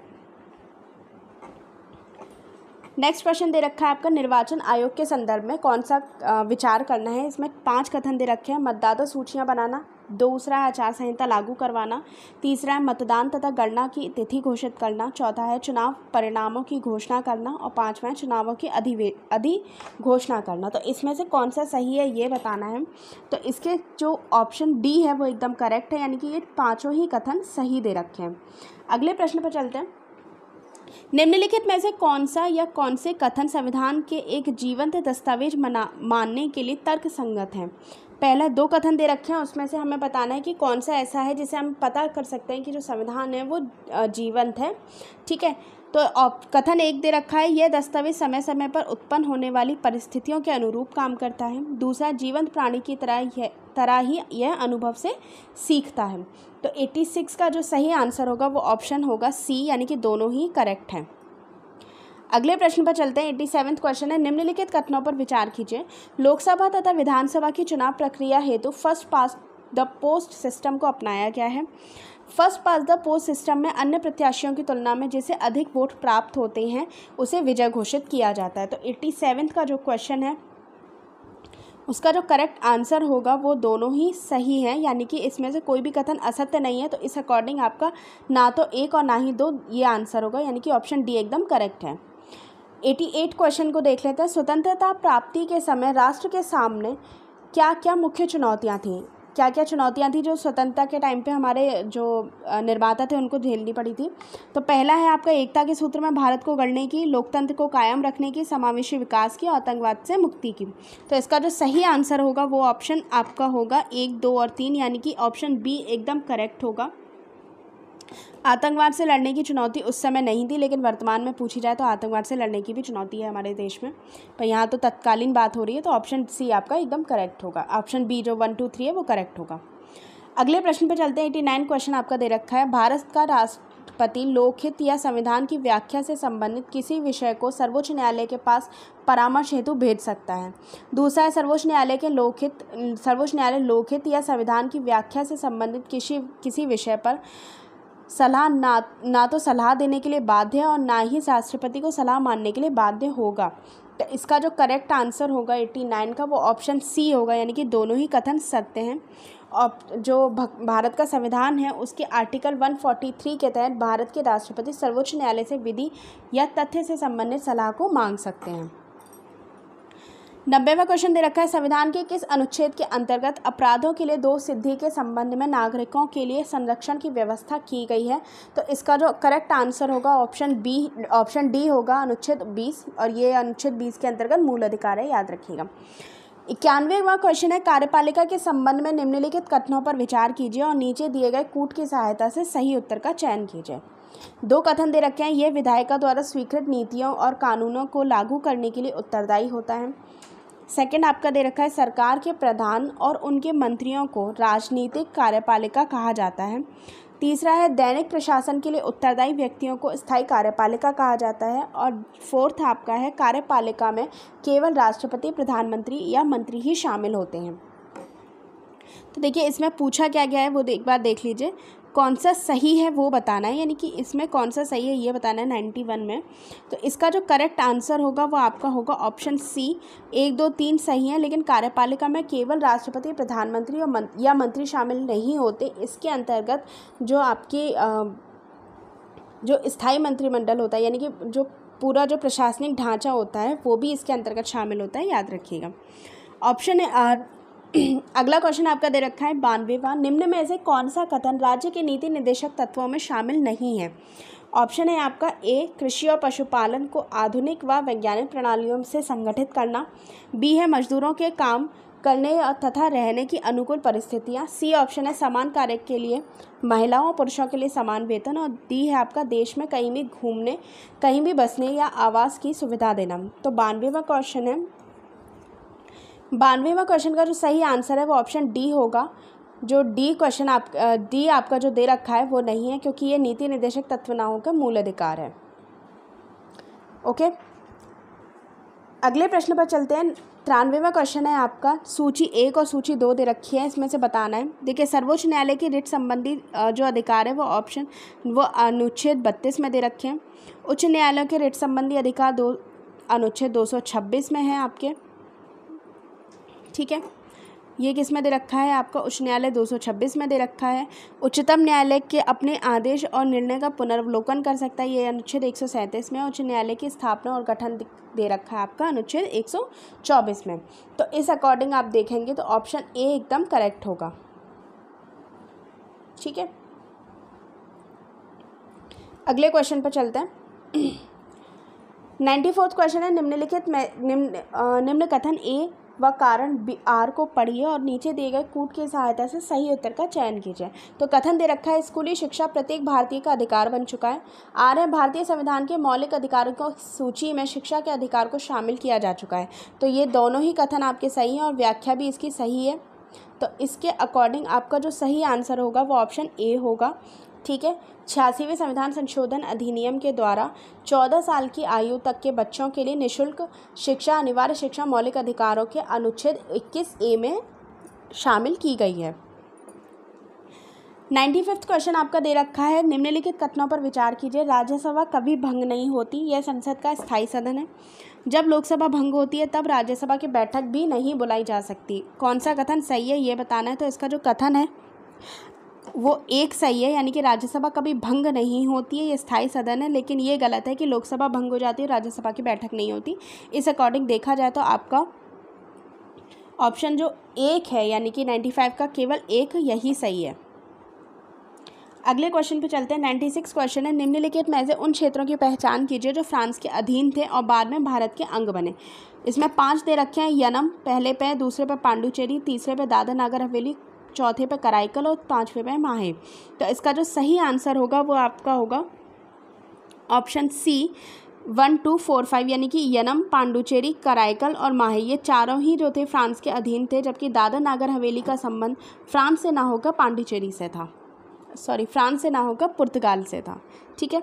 अगले प्रश्न पर चलते हैं। 97वां क्वेश्चन है आपका, निम्न पर विचार कीजिए। पहला, अस्पृश्यता का निवारण, महिलाओं के सम्मान के विरुद्ध प्रचलित कुप्रथाओं का परित्याग। तीसरा है उपाधियों का अंत और चौथा है प्राकृतिक पर्यावरण के रक्षण और कर्तव्य। संरक्षण और संवर्धन, इसमें से कौन से मूल कर्तव्य हैं ये बताना है। तो देखिए, जो पहला है अस्पृश्यता का अंत, वो मूल कर्तव्य नहीं है, वो आपका आर्टिकल 17 के अधीन क्या है, आपका मूल अधिकार है। इसके अलावा उपाधियों का अंत, ये भी मूल कर्तव्य नहीं है, ये 18 में आपका मौलिक अधिकार दे रखा है। तो 1 और 3 ना होकर इसका जो सही आंसर होगा वो 2 और 4 होगा। उसके अकॉर्डिंग आपका ऑप्शन सी जो है एकदम करेक्ट है। अगले प्रश्न पर चलते हैं। शासन के कार्यकारी अंगों में निम्नलिखित में से कौन कौन शामिल हैं? पहला है प्रधानमंत्री, बी मंत्री परिषद, सी है आपका प्रशासनिक अधिकारी और फोर्थ है आपका सर्वोच्च न्यायालय के मुख्य न्यायाधीश। तो इसका जो सही आंसर होगा वो आपका ऑप्शन बी होगा, यानी कि 1, 2, 3 ही कार्यकारी परिषद में शामिल है, सर्वोच्च न्यायालय का संबंध इससे नहीं है। अगला प्रश्न दे रखा है 99वां, प्रस्तावना में वर्णित संपूर्ण प्रभुत्व संपन्न शब्द से क्या अभिप्राय है? तो आपको पता है संपूर्ण प्रभुत्व संपन्न का संबंध होता है कि ऐसी व्यवस्था जिसमें कोई भी देश अपने आंतरिक और बाह्य मामलों में निर्णय लेने के लिए स्वतंत्र हो, उसी को ही संप्रभुता या संपूर्ण प्रभुत्व संपन्न कहा जाता है। तो इसके अकॉर्डिंग आपका ऑप्शन ए एकदम करेक्ट होगा। अगले प्रश्न पर चलते हैं। 100वां क्वेश्चन है, यानी कि 100वां क्वेश्चन है, भारतीय राष्ट्रपति के विषय में निम्नलिखित कथनों पर विचार कीजिए। पहले जो 3 कथन दे रखे हैं इसमें से कौन सा गलत है ये बताना है। तो पहला कथन है उसे जन्म से भारत का नागरिक होना चाहिए। दूसरा कथन है उसे 35 साल की आयु पूरी कर लेनी चाहिए। तीसरा है उसे लोकसभा का सदस्य बनने की योग्यता रखनी चाहिए। तो इसका जो सही आंसर होगा वो ऑप्शन 2 और 3 होगा, क्योंकि भारत का जो इसका जो 100वें का जो सही आंसर होगा वो ऑप्शन 1 होगा, क्योंकि जो गलत है वो बताना है हमें। तो पहला गलत है, भारत को जो राष्ट्रपति वो जन्म से ही भारत का नागरिक हो, ऐसा नहीं है। भारत का नागरिक होना लिखा हुआ है संविधान में, जन्म से भारत का नागरिक हो, ये कथन गलत है। अगले प्रश्न पर चलते हैं। 101वां क्वेश्चन है आपका, निम्नलिखित कथनों पर विचार कीजिए। पहला है आपका, न्यायालय ने संपत्ति के अधिकार को संविधान के मूल ढांचे का तत्व माना है। दूसरा है 44वें संविधान संशोधन 1978 से 78 में संपत्ति के अधिकार को मौलिक अधिकारों की सूची से निकाल के अनुच्छेद 301 के तहत सामान्य कानूनी अधिकार बना दिया गया है। इसमें से कौन सा कथन गलत है ये बताना है। तो इसके अकॉर्डिंग देखा जाए तो ऑप्शन ए आपका एकदम करेक्ट है। ऑप्शन ए यानी कि केवल एक कथन गलत है और ये गलत है, इसे मूल ढांचा नहीं माना गया है, जबकि इसको कानूनी अधिकार बनाया गया है, ये एकदम सही है। अगला क्वेश्चन दे रखा है 102वां, यदि कोई व्यक्ति ऐसे पद पर नियुक्त हो जिसका उस पद पर कोई अधिकार नहीं है, कानूनी अधिकार नहीं है, तो ऐसी स्थिति में न्यायालय कौन सी रिट जारी करेगा? तो ऐसी स्थिति में न्यायालय कौन सी रिट जारी करेगा? ऑप्शन देख लेते हैं। निषेध आदेश, बी ऑप्शन उत्प्रेषण रिट, सी है अधिकार प्रेक्षा और डी है परमादेश। तो इसके अकॉर्डिंग जो आंसर है ऑप्शन सी जो है वो करेक्ट होगा।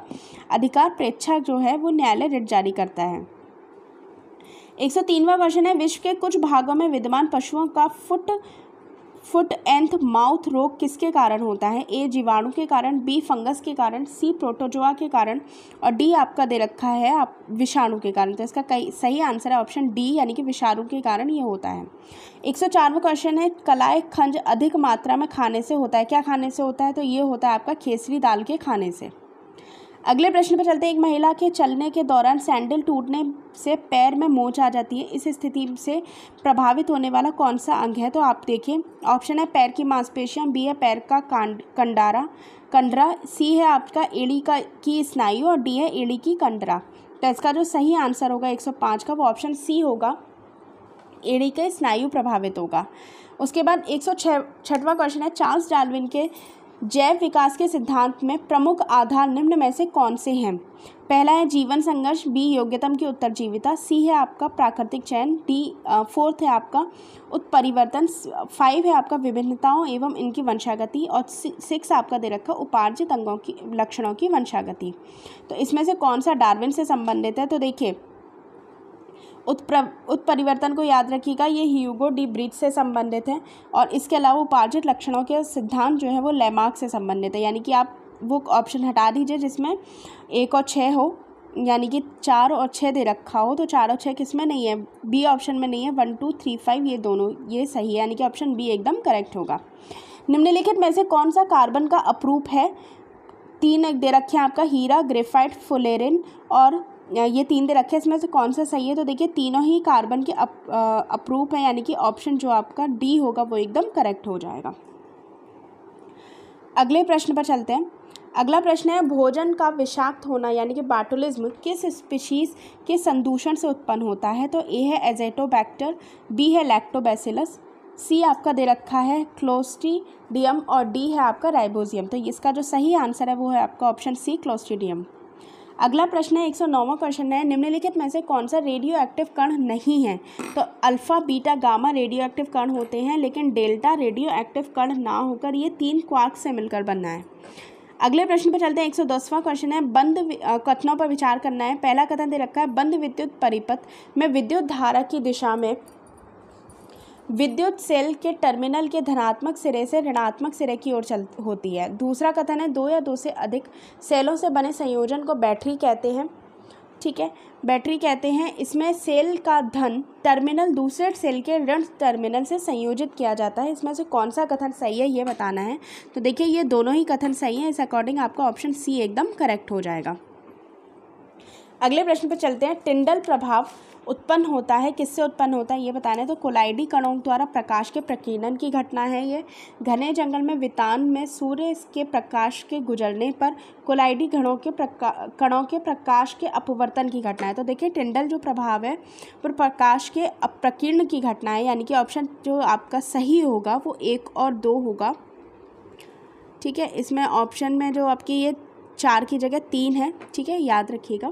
तो इसके अकॉर्डिंग आपका ऑप्शन ए करेक्ट है, यानी कि प्रकीर्ण की घटना है, अपवर्तन का इससे कोई संबंध नहीं है। 1 और 2 सही हो जाएगा। 112वां क्वेश्चन दे रखा है नमक घुला हुआ जल विद्युत का अच्छा चालक है। आसुत जल भी विद्युत का एक अच्छा चालक है। पेयजल में खनिज लवणों की अल्प मात्रा प्राकृतिक रूप से विद्यमान होती है, इसीलिए विद्युत के सुचालक हैं। इनमें से कौन सा कथन असत्य है ये बताना है। तो इसका जो सही आंसर है वो ऑप्शन सी है, यानी कि आसुत जल विद्युत का अच्छा चालक है। ये गलत है, ये अच्छा चालक ना होकर उसका हीन चालक है। ठीक है, तो ऑप्शन जो आपका सी होगा वो एकदम करेक्ट है। अगले क्वेश्चन पर चलते हैं। 113वां क्वेश्चन है कोबाल्ट 60 आमतौर पर विकिरण चिकित्सा में प्रयुक्त होता है क्योंकि ये उत्सर्जित करता है। कौन सी किरणें उत्सर्जित करता है ये बताना है। तो ये उत्सर्जित करता है गामा किरणें। और कोबाल्ट 60 का जो प्रयोग है या जो उपयोग है वो कैंसर के इलाज में भी किया जाता है। रेडियो एक्टिविटी मापी जाती है, किससे मापी जाती है? गाइगर काउंटर से, हाइग्रोमीटर से, सिस्मोमीटर से और मीटर से। तो इसका जो आंसर है वो है ए गाइगर काउंटर से इसको रेडियो एक्टिविटी को मापा जाता है। अगले प्रश्न पर चलते हैं। 115वां क्वेश्चन है विद्युत फ्यूज का सिद्धांत है। विद्युत धारा का रासायनिक प्रभाव, विद्युत धारा का यांत्रिक प्रभाव, विद्युत धारा का ऊष्मीय प्रभाव और विद्युत धारा का चुंबकीय प्रभाव। तो इसका जो सही आंसर है 115 का सी है, विद्युत धारा का ऊष्मीय प्रभाव। अगले प्रश्न पर चलते हैं। 116वां क्वेश्चन आपका दे रखा है टंगस्टन धातु के संदर्भ में निम्नलिखित में से कौन सा कथन सत्य है? विद्युत बल्ब में टंगस्टन का उपयोग किया जाता है। टंगस्टन उपयोग गलनांक की प्रबल धातु है। टंगस्टन का गलनांक 3380 है सेल्सियस होता है उपयुक्त सभी। तो इसका जो सही आंसर होगा वो ऑप्शन डी होगा, यानी कि ये सभी सत्य हैं। अगले क्वेश्चन पर चलते हैं। 117वां क्वेश्चन है पादपों में पोषक तत्वों एवं भोजन के संदर्भ में कौन सा कथन असत्य है? पहला है इसमें खनिज तत्वों का परिवहन जाइलम के द्वारा होता है। दूसरा दे रखा है इसमें भोजन का परिवहन पत्तियों से अन्य भागों तक फ्लोएम के द्वारा किया जाता है। तीसरा है इसमें भोजन का परिवहन ऊर्जा की सहायता से स्टार्च के रूप में किया जाता है। तो इसका जो कौन सा कथन असत्य है वो बताना है। तो इसका ऑप्शन सी जो है वो असत्य है। ये स्टार्च के रूप में ना होकर ये होता है आपका सुक्रोज के रूप में। ठीक है, तो अगले क्वेश्चन पर चलते हैं। 118वां क्वेश्चन आपका दे रखा है मानव नेत्र एक तंत्रिका कार्य है प्रकाश का विद्युत सिग्नल में परिवर्तित करना, विद्युत सिग्नल का मस्तिष्क तक पहुंचना। सी दे रखा है विद्युत सिग्नल को प्रकाश में परिवर्तित करना और डी है उपयुक्त में से कोई नहीं। तो 118 का जो बी है यानी कि विद्युत सिग्नल का मस्तिष्क तक पहुंचना, ये इसका काम है। ये जो मस्तिष्क तक पहुँच के जो मस्तिष्क के अनुभव हैं उनके आधार पर रेटिना पर निर्मित प्रतिबिंब को सीधा प्रदर्शित करता है। ठीक है, अगले प्रश्न पर चलते हैं। 119वां क्वेश्चन है निम्न कथनों पर विचार कीजिए। कार्य का मात्रक जूल है, शक्ति का मात्रक वाट है, ऊर्जा का मात्रक न्यूटन है। तो उपयुक्त में से कौन सा सही नहीं है ये बताना है। तो देखिए सी जो है वो यानी कि 3 जो है वो सही नहीं है, यानी कि सी आपका करेक्ट आंसर होगा क्योंकि ऊर्जा का मात्रक भी जूल है और न्यूटन मात्रक है बल का। ठीक है, तो अगले क्वेश्चन पर चलते हैं। 120वां क्वेश्चन है कोशिका में उपस्थित प्लाज्मा झिल्ली निम्नलिखित में से किससे निर्मित होती है? तो ऑप्शन है आपके ए प्रोटीन, बी वसा, सी लिपिड, डी ए और बी दोनों। तो इसका जो सही आंसर होगा वो आपका ऑप्शन डी करेक्ट होगा। प्रोटीन और वसा से संबंधित है, यहाँ पे बी ना होकर यहाँ पे सी लगा लीजिए। प्रोटीन और लिपिड से बनता है ये, याद रखिएगा। ठीक है, अगला क्वेश्चन है 121वां क्वेश्चन है आपका। सूची दे रखी है, एक और दो सूचियाँ दे रखी हैं, एक में जंतु हैं और बी में आपके दे रखे हैं लक्षण। तो पहला है आपका गोरैया का क्या लक्षण है? देखिए, गोरैया का लक्षण आपका है खोखली एवं हल्की अस्थियों से। ठीक है, इसके बाद आपका कछुए का जो संबंध है वो कैल्शियम कार्बोनेट युक्त अंड कवच शल्क युक्त से। ठीक है, हर्डमानिया का संबंध है आपके विकसित लार्वा और किंतु आदिम प्रौढ़ से। प्लेटिपस का संबंध है अंडर स्तनी से। तो इसके अकॉर्डिंग आपका जो आंसर होगा वो ए एकदम करेक्ट होगा। अगला क्वेश्चन है आपका 122वां। निम्नलिखित में से कौन प्रोटीन संश्लेषण से संबंधित है? ए है राइबोसोम, बी लाइसोसोम, सी गोल्जी उपकरण और डी है उपयुक्त में से कोई नहीं। तो इसका सही आंसर है आपका ए राइबोसोम। ये राइबोसोम जो है वो प्रोटीन के संश्लेषण से संबंधित है। 123वां क्वेश्चन है केवल कार्बन और हाइड्रोजन वाले कार्बन यौगिक निम्नलिखित में से क्या कहलाते हैं? तो ऑप्शन इसमें ज़्यादा पढ़ने की ज़रूरत नहीं, क्योंकि हाइड्रोकार्बन नाम से ही पता चल रहा है। ऑप्शन 124वां क्वेश्चन है आनुवांशिक अभियंत्रण के निम्नलिखित प्रभावों पर विचार कीजिए। पहला है रोग प्रतिरोध, दूसरा वृद्धिवर्धन, तीसरा जंतु क्लोनिंग और चौथा है मानव क्लोनिंग। उपयुक्त में से कौन सफलता के साथ परीक्षित किए गए हैं वे हैं? तो देखिए, रोग प्रतिरोध, वृद्धिवर्धन और जंतु क्लोनिंग ये तीनों ही सफलता के साथ किए, जबकि मानव क्लोनिंग जो कि विवादित भी रहा है इसको सफलता प्राप्त नहीं हुई है। तो इसके अकॉर्डिंग 1, 2 और 3 सही आंसर होगा। तो आपका जो ऑप्शन डी है वो एकदम करेक्ट है। अगले क्वेश्चन पे चलते हैं। ध्वनि की चाल के संदर्भ में निम्नलिखित कथनों पर विचार करना है। 3 कथन दे रखे हैं। ध्वनि की चाल प्रकाश की चाल से कम होती है। दूसरा है ठोस से गैस की अवस्था की ओर जाने पर ध्वनि की चाल बढ़ती है। तीसरा है माध्यम का ताप बढ़ने पर ध्वनि की चाल भी बढ़ जाती है। तो 125वें का जो कौन सा सही है ये बताना है। तो 125वें का जो आंसर है वो आपका सी जो है वो करेक्ट होगा। ठीक है, दूसरा जो ऑप्शन है यानी कि ठोस से गैस की अवस्था की ओर जाने पर ध्वनि की चाल बढ़ती है, ये गलत है, ये घटती है चाल। ठीक है, इसके बाद है 126वां क्वेश्चन। स्लीप एन्ट्रिया एक भयंकर निद्रा दोष है जिसमें लोग क्या करते हैं, इसमें सोते हुए यानी कि नींद में लोगों की सांसें धीरे धीरे बाधित होने लगती हैं, थोड़ी देर पर श्वास लेना बाधित हो जाता है, यानी कि ऑप्शन सी जो होगा इसका वो एकदम करेक्ट होगा। और आपने एक सिंगर का नाम सुना होगा, काफ़ी चर्चित है, बप्पी लहरी, उनकी जो डेथ हुई थी वो भी स्लीप एन्ट्रिया के कारण ही हुई थी। अगला क्वेश्चन है 127वां। भिंडी में पीत वर्ण शिरा की बीमारी होती है, किसके कारण होती है? तो ये होती है आपकी सफ़ेद मक्खी के कारण। ठीक है, यानी कि ऑप्शन बी एकदम करेक्ट होगा। अगले क्वेश्चन पे चलते हैं। फलों एवं बीजों के संदर्भ में कौन सा कथन असत्य है ये बताना है। तो ऑप्शन है आपका मटर एक भ्रूणपोषी बीज है, जबकि अरंडी एक अभ्रूणपोषी बीज है। बी है आम एवं नारियल रूप प्रकार के फल के उदाहरण है। सी है अंकुरित बीज में उपस्थित प्रांकुर एवं मूलांकुर क्रमशः तने एवं जड़ का निर्माण करते हैं। और डी है आम को खाने योग्य भाग उसकी मध्य फल भित्ति होती है। ठीक है, तो इसका जो 128 का जो क्वेश्चन है आपका कौन सा असत्य है वो बताना है। तो आपका जो पहला ऑप्शन है वो एकदम सही है, यानी कि यही ऑप्शन जो है वो गलत है। अगले प्रश्न पर चलते हैं। 129वां क्वेश्चन है प्रत्यक्ष निर्धनता निवारण कार्यक्रम का प्राय लाभ किस वर्ग को प्राप्त होता है? गैर निर्धन वर्ग को, निर्धन वर्ग को, महिला वर्ग को और अन्य पिछड़ा वर्ग को।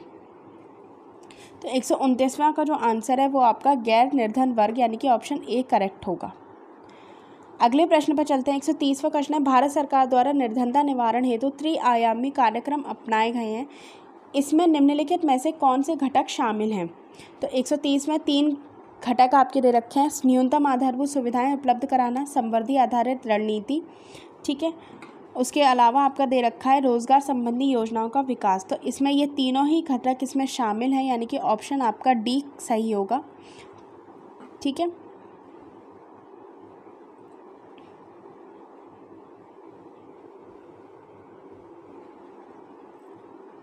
इसमें देखिए 1, 2, 3 आपका जो ऑप्शन है 123वें का जो ऑप्शन है वो आपका बी करेक्ट होगा, क्योंकि ये तीनों ही इसमें शामिल हैं।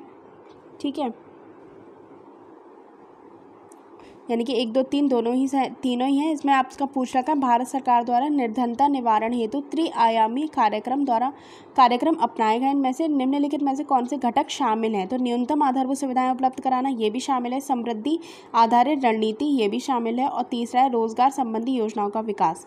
तो ये तीनों ही शामिल है, यानी कि ऑप्शन बी आपका करेक्ट होगा। अगले प्रश्न पर चलते हैं। 131वां क्वेश्चन है लिंगगत बजट के संदर्भ में निम्नलिखित कथनों पर विचार कीजिए। तो ऑप्शन आपके 3 दे रखे हैं। इसमें महिलाओं के सशक्तिकरण, विभाजित संसाधनों के उपभोग का परिरक्षण और सार्वजनिक व्यय के प्रभाव संबंधी नीतियां शामिल होती हैं। साल 2005 से 2006 के बजट में बजटीय विधियन की लिंग संवेदनशीलता के महत्व देते हुए विवरण प्रस्तुत किया। उपयुक्त में से कौन सा कथन सही है ये बताना है। तो ऑप्शन सी जो होगा वो करेक्ट है, यानी कि दोनों ही कथन इसमें सही हैं। अगले प्रश्न पर चलते हैं। अगला प्रश्न दे रखा है गैट का क्या तात्पर्य है। तो गैट का जो फुल फॉर्म है वो बतानी है। तो general agreement on tariff and trade, इसकी फुल फॉर्म है, यानी कि ऑप्शन बी एकदम करेक्ट है। इसके अलावा आप याद रखिएगा जो गैट का निर्माण था वो 1948 में 23 देशों ने मिलकर किया था और 1995 में गैट का स्थान WTO ने ले लिया था। अगले प्रश्न पर चलते हैं। 133वां क्वेश्चन है भारतीय रुपया पूर्णतः परिवर्तनीय है। भुगतान शेष के चालू खाते के संबंध में, भुगतान शेष के पूंजी खाते के संबंध में, स्वर्ण में उपयुक्त कथन में से कौन सा सही है? तो इसका जो सही आंसर है वो ऑप्शन ए है, यानी कि केवल एक जो है वो सही है। 134वां क्वेश्चन देख लेते हैं। निम्नलिखित में से किस संस्था द्वारा मानव विकास रिपोर्ट का प्रकाशन किया जाता है? यानी कि ह्यूमन डेवलपमेंट रिपोर्ट जो दी जाती है वो यूनाइटेड नेशन डेवलपमेंट प्रोग्राम यानी कि UNDP, ऑप्शन डी एकदम करेक्ट है, इसके द्वारा दी जाती है। नेशनल वोटर्स डे कब मनाया जाता है? तो नेशनल वोटर्स डे मनाया जाता है 25 जनवरी को। ठीक है, 25 जनवरी को ये बनाया जाता है। और ये क्यों मनाया जाता है? ताकि लोगों के अंदर जो अवेयरनेस है वोटिंग को लेके उसको बढ़ाया जा सके। और 25 जनवरी को ही इसलिए मनाया जाता है क्योंकि इसी दिन चुनाव आयोग का गठन किया गया था 1950 में। अगला प्रश्न है निम्नलिखित में से कौन से समाजवादी अर्थव्यवस्था के लक्षण हैं? निजी संपत्ति का संग्रहण नहीं किया जा सकता, पहला दे रखा है आपका।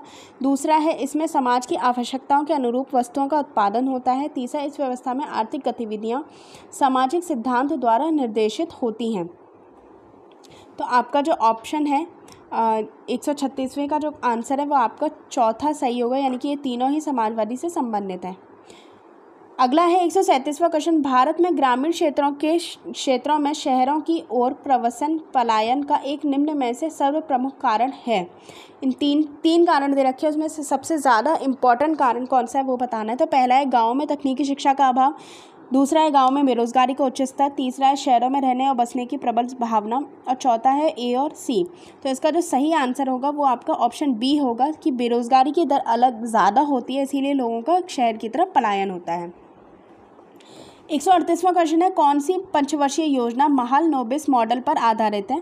ऑप्शन है 12वीं, 7वीं, 5वीं और दूसरी। तो ये इसका जो सही आंसर है वो आपका होगा ऑप्शन डी, दूसरी जो पंचवर्षीय योजना है वो आपकी महालनोबिस योजना जो आपकी मॉडल है उस पर आधारित है। अगला क्वेश्चन है 139 क्वेश्चन है औद्योगिक नीति प्रस्ताव 1956 के अंतर्गत निजी क्षेत्र के उद्योगों के लिए लाइसेंस पद्धति लागू की गई है। इसके प्रमुख उद्देश्य थे। ऑप्शन है 1 निर्यात को बढ़ाना, ऑप्शन बी आपका दे रखा है इसमें ऑप्शन नहीं 4 आपके कथन दे रखे हैं। तो पहला कथन है आपका निर्यात को बढ़ाना, दूसरा है पिछड़े वर्ग क्षेत्रों में उद्योगों को बढ़ाना, तीसरा आपका दे रखा है अर्थव्यवस्था में वस्तुओं की मात्रा को नियंत्रित रखना, और चौथा है जीडीपी में कृषि क्षेत्र की जगह सेवा क्षेत्र का योगदान बढ़ाना। तो इसका जो सही आंसर होगा वो आपका दूसरा और तीसरा होगा। ठीक है, यानी कि पिछड़े क्षेत्रों को जो आपका इसका जो मुख्य उद्देश्य है दूसरा और तीसरा, यानी कि ऑप्शन बी एकदम करेक्ट है, पिछले क्षेत्रों में उद्योगों को बढ़ाना, और आपका जो तीसरा दे रखा है अर्थव्यवस्था में वस्तुओं की मात्रा को नियंत्रित करना। तो ऑप्शन बी एकदम करेक्ट होगा इसका 139 का। अगले क्वेश्चन पर चलते हैं। 140वां क्वेश्चन है कण विशेष का श्वसनीय निलंबित कणकीय पदार्थ अर्थात 10 माइक्रोन आकार से छोटे कण मानव स्वास्थ्य के लिए बेहद हानिकारक होते हैं। इन कणों में निम्नलिखित में से कौन सा रोग हो जाता है? तो पहला दे रखा है कोयले की खान में काम करने वालों को ब्लैक लंग रोग हो जाता है। दूसरा है आपका सिलिकोसिस, तीसरा है ब्रोंका इट इज़ और चौथा है बच्चों में मानसिक मंदता। तो इसका जो सही आंसर होगा वो ऑप्शन बी होगा। 1, 2, 3 ये तीनों ही रोग इससे होते हैं, जबकि बच्चों में मानसिक मंदता आपकी जो होती है वो लेड के कारण होती है। 141वां क्वेश्चन है, निम्नलिखित में से कौन सा कथन सही नहीं है ये बताना, यानी कि असत्य। मानव फेफड़ों को प्रभावित करने वाला सबसे हानिकारक वायु प्रदूषण सल्फर डाइऑक्साइड है। बी ऑप्शन दे रखा है आपका, पोलियो एक जल जनित रोग है। सी है भोपाल गैस त्रासदी में कारक गैस मिथाइल आइसोसाइनेट था। डी है ये येलो रस्ट मृदा अपरदन के कारण गेहूं की फसलों में होने वाला एक घातक रोग है। तो येलो जो रस्ट है वो मृदा अपरदन के कारण नहीं होता बल्कि कवक के कारण होता है, यानी कि ऑप्शन डी आपका करेक्ट होगा। अगले क्वेश्चन पे चलते हैं। निम्नलिखित कथनों पर आपका जो ऑप्शन दे रखा है, निम्नलिखित कथनों में से कौन प्रवाल विरंजन में सर्वाधिक महत्वपूर्ण कारक है, यानी कि कोरल ब्लीचिंग की बात की जा रही है। कोरल ब्लीचिंग में आपको पता है कि जो उसका कलर है कोरल का वो वाइट हो जाता है, तो उससे संबंधित है। तो पहला है प्रवाल शैलों का खनन, दूसरा बी ऑप्शन दे रखा है प्रवाल शैल रोगों का फैलना, सी है सागरीय जल में अवसादों का जमाव और डी है आपका वैश्विक ऊष्मन। तो इसका जो करेक्ट आंसर होगा वो होगा आपका डी, यानी कि वैश्विक ऊष्मन। 143 क्वेश्चन आपका दे रखा है, निम्नलिखित में से कौन सा कथन गलत है बताना है। कथन दे रखा है आपका, पृथ्वी पर सबसे बड़ा अवशोषक यानी प्रदूषणग्राही जलमंडल है। बी है समस्थापन सुनिश्चित नियंत्रणों के जरिए प्रकृति के संतुलन का रखरखाव करता है। सी है जैवमंडल का अर्थ संपूर्ण स्थलमंडल, जैवमंडल और वायुमंडल से होता है। और डी है फ्लोराइड की अधिकता के कारण होने वाला फ्लूओरोसिस रोग राजस्थान और गुजरात में सर्वाधिक प्रभावित है। तो इसका जो सही आंसर होगा, यानी कि कौन सा गलत है ये बताना था, ऑप्शन सी जो है वो आपका गलत है, क्योंकि जैवमंडल भू रासायनिक मॉडल के 4 घटकों में से एक है और ये अन्य जो 3 घटक हैं वो स्थलमंडल, जलमंडल और वायुमंडल से मिलकर बनता है। अगले क्वेश्चन पर चलते हैं। 144वां क्वेश्चन दे रखा है, यदि कृषि अवशेषों को जलाया जाता है तो निम्नलिखित में से कौन सा या इसके प्रभाव हो सकते हैं या हो सकता है। तो 144वां क्वेश्चन है, अम्लीयता में वृद्धि, दूसरा मृदा मित्र सूक्ष्म जीवों का नाश, तीसरा है नाइट्रोजन के उत्सर्जन स्तर में वृद्धि। तो इसका जो सही आंसर है वो बताना है। तो देखिए ये तीनों ही सही हैं, ऑप्शन डी आपका करेक्ट होगा।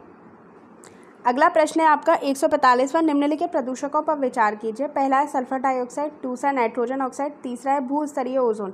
उपयुक्त में से द्वितीय वायु प्रदूषक के कौन से उदाहरण हैं। तो द्वितीय वायु प्रदूषक का जो उदाहरण है वो है आपका ऑप्शन बी, यानी कि केवल जो भूस्तरीय ओजोन है ये द्वितीयक का है, बाकी सल्फर डाइऑक्साइड और नाइट्रोजन डाइऑक्साइड प्राथमिक है। ठीक है, अगले प्रश्न पर चलते हैं। 146वां क्वेश्चन है आपका, कोर प्रभाव क्षेत्र में विविधता के कारणों के संदर्भ में निम्नलिखित कथनों पर विचार कीजिए। 3 कथन आपके दे रखे हैं। पहला है दोनों क्षेत्र के संसाधन एक ही स्थान पर पाए जाते हैं। वायु तापमान, आर्द्रता, मृदा की नमी, प्रकाश तीव्रता आदि कोर क्षेत्र पर परिवर्तित होती है। तीसरा है कोर क्षेत्र की विविधता सूक्ष्म जलवायु का निर्माण कर सकती है और यह विशिष्ट प्रजातियों को समर्थन दे सकती है। इनमें से कौन सा सही है वो बताना है। तो 146वां क्वेश्चन देख लेते हैं। इसका जो ऑप्शन डी है वो एकदम करेक्ट है, ये तीनों ही जो हैं वो सही हैं। ठीक है, अगले प्रश्न पर चलते हैं। 147वां क्वेश्चन है, जैव मंडल की संरचनात्मक और प्रकार्यात्मक इकाई है कौन सी है। तो ये जो आंसर होगा वो पारिस्थितिकी होगा, यानी कि पारिस्थितिकी का संबंधी जैव मंडल की संरचनात्मक एक प्रकार्यात्मक इकाई से है। अगले क्वेश्चन पर चलते हैं। 148 नंबर का क्वेश्चन है, निम्नलिखित में से कौन सा वायु प्रदूषण जैविक सूचक का प्रसिद्ध उदाहरण है। तो कौन सा वायु प्रदूषक है ये आप बताने, यानी कि जैविक वायु प्रदूषण का जैविक उदाहरण है वो है आपका लाइकेन्स। ठीक है, अगला प्रश्न है आपका 149वां, जैव विविधता का अर्थ है। जैव विविधता का क्या अर्थ है वो बताना है। तो विभिन्न प्रकार के पादप एवं वनस्पति, विभिन्न प्रकार के जंतु, सी ऑप्शन है एक निर्धारित क्षेत्र में विभिन्न प्रकार के पादप एवं जंतु, और डी है आपका विभिन्न प्रकार के विदेशगत पादप एवं जंतु। तो इसका सही आंसर है ऑप्शन सी, एक निर्धारित क्षेत्र में विभिन्न प्रकार के पादप एवं जंतु। लास्ट क्वेश्चन है 150 क्वेश्चन, निम्नलिखित में से कौन सा सुमेलित नहीं है। गंगा का संबंध बनारस से है, सही है। गोमती का संबंध सुल्तानपुर से है, ये भी सही है। कोसी का संबंध गोरखपुर से है, इसका संबंध गोरखपुर से नहीं है। गोरखपुर से संबंध है राप्ती नदी का, और सरयू का संबंध अयोध्या से, ये सही है। तो इसका जो करेक्ट आंसर हो जाएगा वो आपका सी हो जाएगा, यानी कि ऑप्शन सी, गोरखपुर का संबंध कोसी से ना होकर राप्ती नदी से है। तो आज हमने आपका टेस्ट नंबर 3 का वीडियो डिस्कशन किया हुआ है।